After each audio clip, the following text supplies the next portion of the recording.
आज मी तुम्हाला आईच्या रेसिपीमध्ये साधी सोपी आणि चविष्ट अशी भाजी करून दाखवणार आहे। तर हे बघा, ही घेते मी शिमला मिरची। हां, यातलं बी काढलं पूर्ण आणि स्वच्छ धुवून घेतली। आता भाजी बनवून दाखवते।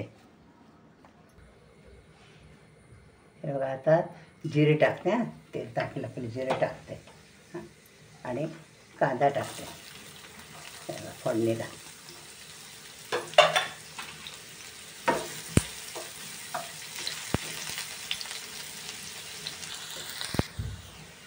थोडा कांदा चांगला परतून घेतला बघा। आता त्याच्यात थोडी हळद टाकते, थोडा हिंग टाकते,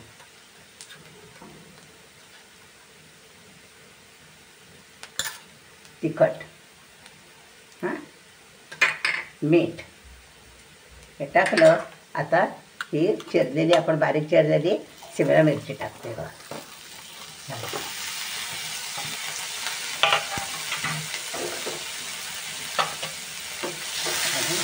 मिक्स करते।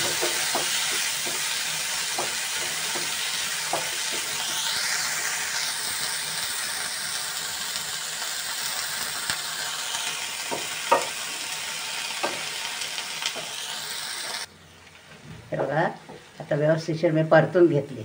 आता पाणी टाकते थोडं। हे बघा, हे बघा, एवढंच पाणी टाकलं। आता वाफ देते ह्या पाण्यात।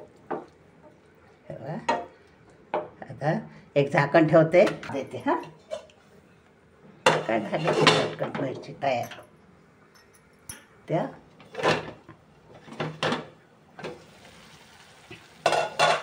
हां, छान वाफ आली बघा। ते काय शिजायला वेळ लागत नाही। हां, आता मी खोबरं टाकते।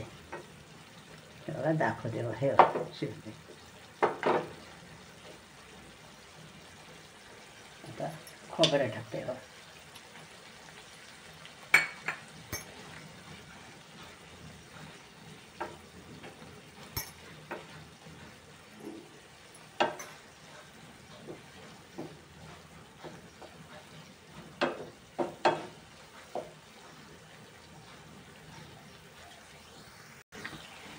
हे बघा, खोबरं टाकलं। आता मी बेसन टाकते। हे बघा, असं बेसन पेरते। हे बघा, ह्याची चव वेगळी येते। हां, हे बेसन पेरतं ना आता। आणि ज्या आधी खोबरं नको असेल किंवा नसेल तर दाण्याचं कूट टाकलं तरी चालेल। आता हे बेसन पेरतं ना, आता हे बघा डवळते। ह्याची चव ना वेगळी येते। आपण नेहमी करतो बटाटा टाकून किंवा भरलेली मिरची, पण ही खायला शिमला मिरची छान लागते। ह्याची भाजी मुलं आवडीने खातात, डब्याला नेतात। आता 5 मिनटात ठेवलं की झाली आपली भाजी तयार।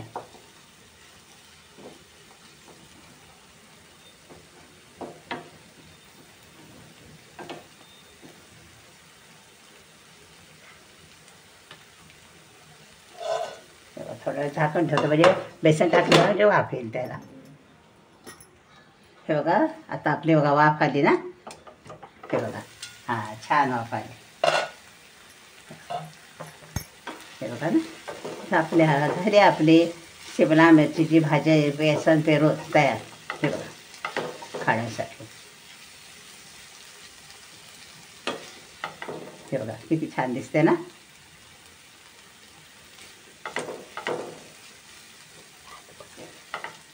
आता मी गॅस बंद करते। हां, झाली आपली भाजी।